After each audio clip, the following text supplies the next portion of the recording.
We just sailed back into home waters after one of the most epic and transformative voyages of our life. We just spotted a big grizzly.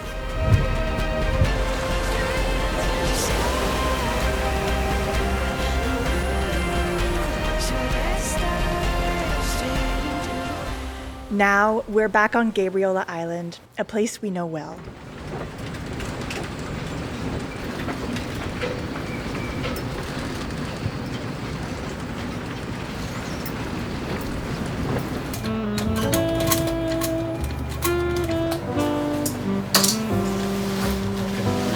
Sick.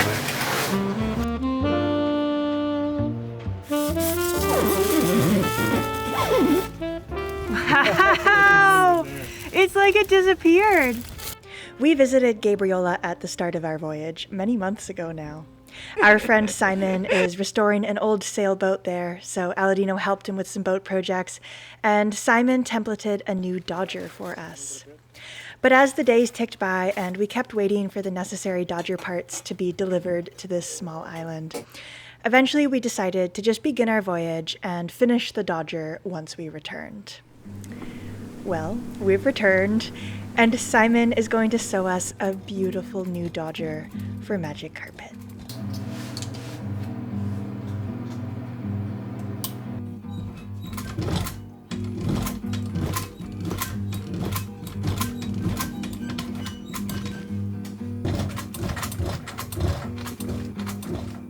So, you know, instinctively you're just running for the corner, and that's going to mess you up if you do that. So you have to like run for the straight side corner that I have this extra piece of fabric for. Doesn't really make sense the way I described it probably, but you will see it.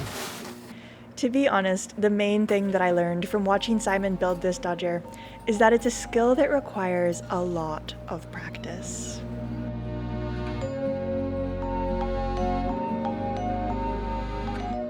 Funny thing about doing stuff with these windows is like you really learn how to use the machine sideways. Trying to be very careful here. Yeah. Because there's so many loose parts on this. While Simon sews us a new Dodger, several other projects are also on the go. Aladino is doing some work on Simon's boat, and I'm also working on a little project. Plus, we have a few adventures over to nearby islands, but we'll begin the story in Simon's workshop, where our new Dodger is under construction.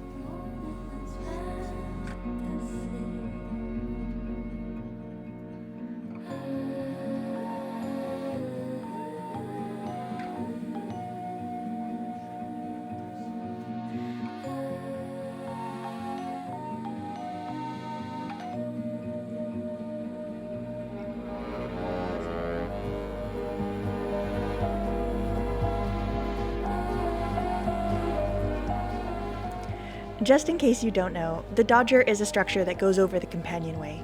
It prevents rain from entering the boat, and it acts as a wind block over the cockpit. Magic Carpet 2 came with a very old Dodger, definitely worse for wear. The windows are impossible to see through, and it's honestly a little bit of an eyesore on this boat that we spent so long restoring. Fortunately, our friend Simon has the workshop and the knowledge required to build a stunning new Dodger. So what I'm actually using here is the double-sided tape that I originally had put down. So when I first put the window in, I put it outside facing down onto the inside of the fabric with some double-sided tape. And then now that I've cut the insert out, I lift up and that double-sided tape is still here. And so I just fold, tuck, touch that double-sided tape, press it down, good to go. So I get to use the double-sided tape twice. It's efficient, man. Did you at some point have somebody tell you these, or are you completely self-taught? Oh, actually, I used the Sailrite website a lot. Like their YouTube videos are really, really good. It's a great place to start if you're getting into canvas work. It would have really been nice to have worked in a canvas shop. If you're looking to get into this field, that's the way to do it. These guys are really want like talented employees badly. There's an incredible demand for this work. But you have to be good. Like it's kind of the type of job that you just have to be a little OCD. Aladino, you'd be great at it, honestly.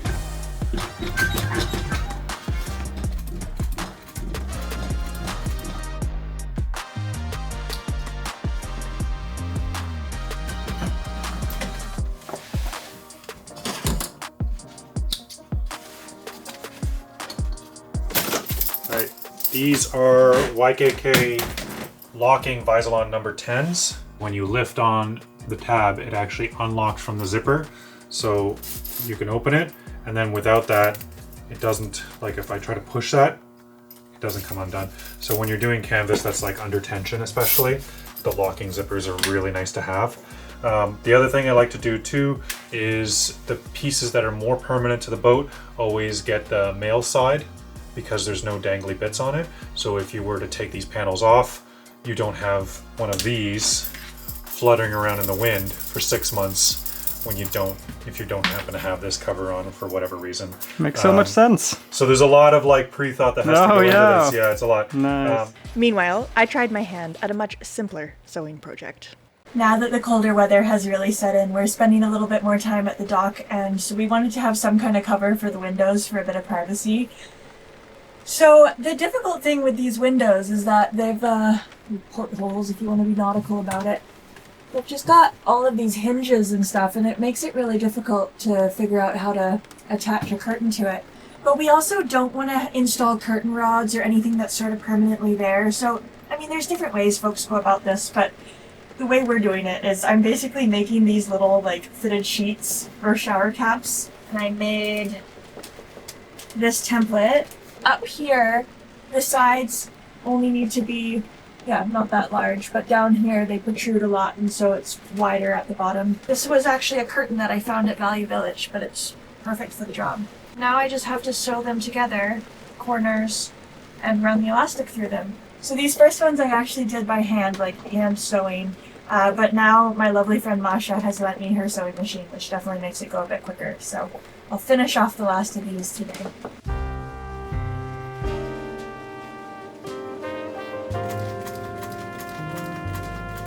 What are you doing, honey?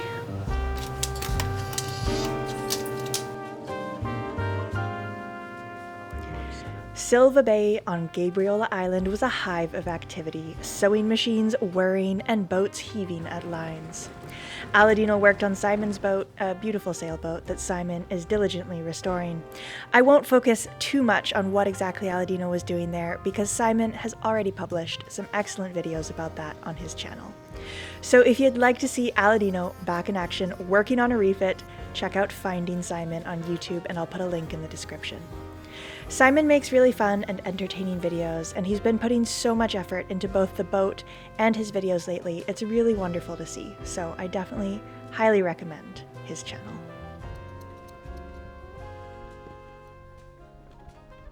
We're on to the last step of this Dodger build, and that is to just peel the plastic coating on these polycarbonate windows, because I know a bunch of you have been wondering, what's with the windows? Why are they so scratched up? Why do they have writing on them?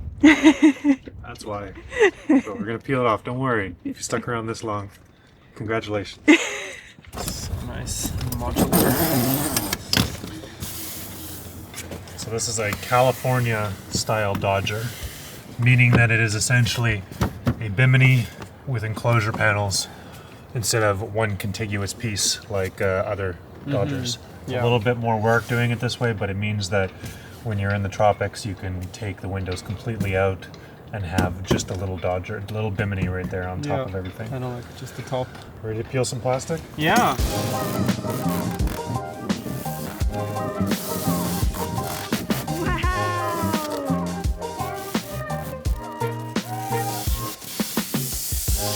Oh my god! That is nice!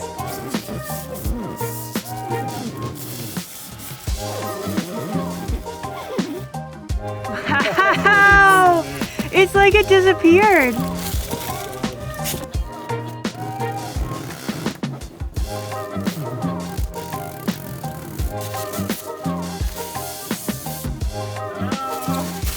That is wild. All this effort for having nothing there, basically. Very cool. Thanks, Simon. We really made these windows as big as we possibly could, eh? Yeah. Oh my god. Oh, and Oh yeah, let's do this one. we have a extra little piece of cloth. connecting cloth is made too. Not quite a Lovely. bimini, that? but it'll keep you dry. It'll provide some shade too, which will be huge. Oh yeah. So, here's your Dodger. Looks great. It looks really good right now. So it has like, this umbrella is not inherently actually waterproof. It has a waterproof coating on it. Okay. And so when that waterproof coating dissipates over time, I suggest reapplying something like Scotchgard, or I use a silicone-based one that doesn't have PTFE in it, called Aquatite, which is really great for this type of thing. It keeps the water beating off of it, which is nice because then it lasts a lot longer. Cleaning it ahead of time, I use OxyClean. It helps really break down moss that builds up over the winter. So I'll use a brush, not a pressure washer. These polycarbonate windows have a UV coating on them already. That's its main weakness, is that the sun will melt it eventually. Okay. So I suggest reapplying. I'm going to give you a bottle of this. The Clear to See is one of the ones I use for this. It's like a UV protectant. Oh, nice. If you put an ultraviolet camera on it, you'll see it goes on like sunscreen, literally, and it makes it cloudy at first. Okay. Just keep wiping it in until it smooths out. Don't put acetone, vinegar, Windex. Don't even use Windex on it because all of those will react with the plastic and make it more brittle. Yeah. Soapy water, I guess, is like the only thing. Yeah, it should last a really, really long time. Amazing. With the proper upkeep. So that's like once a year, basically. Okay. Scotchgard Yeah. for the canvas, Clear to See once a year in the spring after you're done cleaning it. Thank you Yeah. so much. No problem. Yeah, this it was looks actually like my best. It's my best Dodger yet, and it was an absolute pleasure to work on it. It went, I'm so glad and now to hear that it's over, I can finally say it. It went without a hitch. Yeah. It wasn't Yeah. like a single mistake or anything that really bit us in the ass. Everything went really easy. So, Totally. I'm so and happy. that's so rare. I'm so so I happy. really enjoyed that. Amazing indeed. Thank you, Simon. This is such an exciting upgrade to the boat. It will keep us warm and dry, plus it's just so much more beautiful to photograph and film than our old Dodger ever was. And there's also something really wonderful about having a piece of work from a good friend, so that every time we sit in the cockpit and admire the view, we are reminded of just how lucky we are to have such good friends.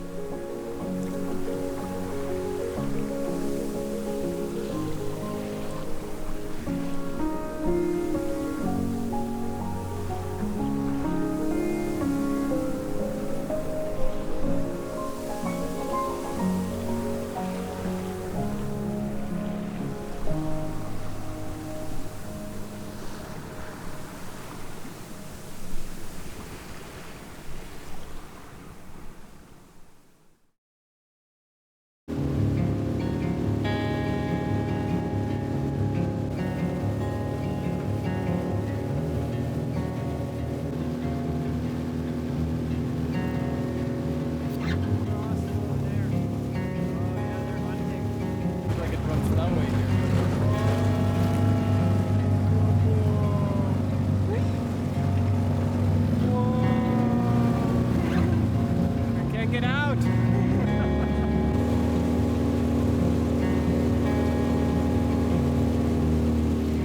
As the cold sun descended quickly behind the islands, we found ourselves in an abandoned homestead.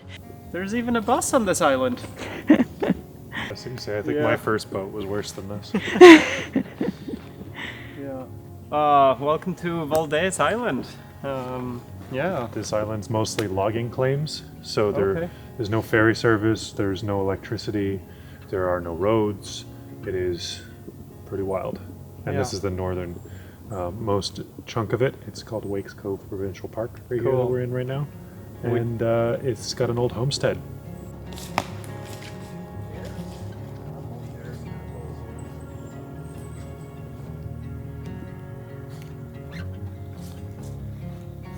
Good bits. Wow. Thank you.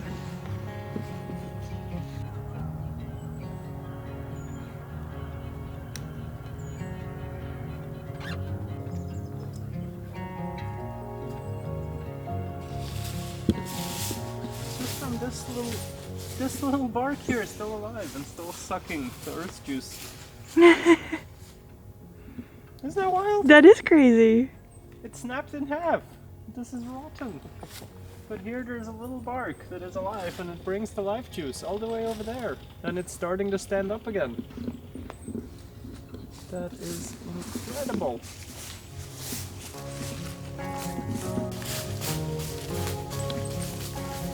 Yeah. So if you want to see the work that Aladino did to Simon's boat, head over to Finding Simon. Yeah. Some of it. We were here only for a little part, but yeah, Simon has been every doing a little lot part. of work. Every little part counts. Yeah. Give us a brief overview of your project, Simon. What are you working on? 3 years ago, I got a $1 boat, Formosa 51, and I'm fixing it up to sail around the world.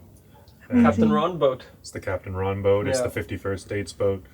You know, it's a beautiful, really cool boat, and you know, I am maybe as ambitious as Aladino and bringing a boat back from the grave. So pretty excited Yeah. to get That's this thing out exciting. and around the world. Yeah. Absolutely. It had similar problems. Rotting deck beams. This Good. summer you rebuilt the aft deck completely, so it was like open to the sky for a couple of months. Yeah. But now you have how many Convertible new boat. beams? It's like a dozen new beams in there. Yeah, and a new aft cabin. I think there's 28 new beam scarves Yeah. on that boat, and yeah, it's just with all new electrical, all new plumbing, all new, so much. But Totally. yeah, As we know, but she'll make a great home. hell yeah. Yeah.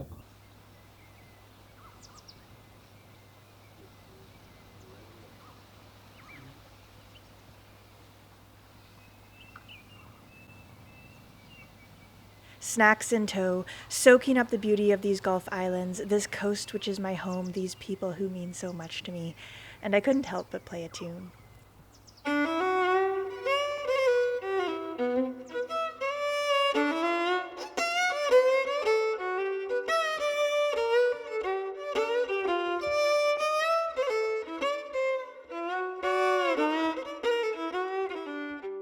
Our voyage was successfully done. My book was in the works at that point. The Dodger was finished, and winter now crept in closer, the old season ending, a new one beginning.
Join us next week as we summarize some of the winter adventures that we got up to on this BC coast. Very soon, in real time, we are going to be launching off on the next big adventure that we will be talking more about soon. But in the meantime, we have some really beautiful winter footage that I'm very excited to share with you all. And of course, if you can't get enough of the Northern Voyage, my book is available. Well, it's sort of available. The book, fortunately, sold out in the first month, which is really crazy. And I say fortunately sort of hesitantly because, of course, that's a very exciting thing. But it also means that I severely underestimated how much stock I needed to order. And so now we're kind of scrambling, waiting for a second printing. But pre-orders are available for the second printing, and my brother has very kindly agreed to ship them out for us since we will be out sailing and we can't do it anymore. And I'm really happy that the books will continue to be available. Also, a quick note that there are some books available at Pages Resort and Marina on Gabriola Island. There's a little bookstore there, so if you're visiting Gabriola this summer, there should be some there still. And also at Tailwind Books in Seashelt. And also the Gibson's Library has some. I am going to try to get some more out to bookstores. I actually had a list of bookstores that I was going to bring books to, but then we sold out so quickly that I don't have any more books to send out. So yes, like I said, waiting on that second printing. Quick summary if you don't know, The Northern Voyage is a mix between a coffee table book and a travel narrative. There's full color photos on every single page, so you can absolutely flip through it just for the photos like you would a coffee table book, but there's also a story. You can read it cover to cover and be taken back along this whole Northern Voyage. And again, pre-orders for the second printing now available. Okay, with all that said, I want to extend a very special thank you to the folks whose names are now appearing on screen for always going above and beyond to keep Magic Carpet going. We could not have done this whole Northern Voyage or the whole refit or really any of this without you, so we are very, very grateful. I also want to extend a special thank you to all of our patrons for making this all possible, and to all of you for watching. Every single view means a lot to us, every single comment. The comments on our last episode where we wrapped up the Northern Voyage, a lot of you shared what the voyage meant to you, and that was really incredibly special. I really was very deeply touched reading the comments that you left us, so thank you for that. We feel honored, truly, to be able to share this with you, and for you in return to share your thoughts with us. It really means a lot. Okay, with all that said, we'll see you as always next Friday. Bye for now, everyone.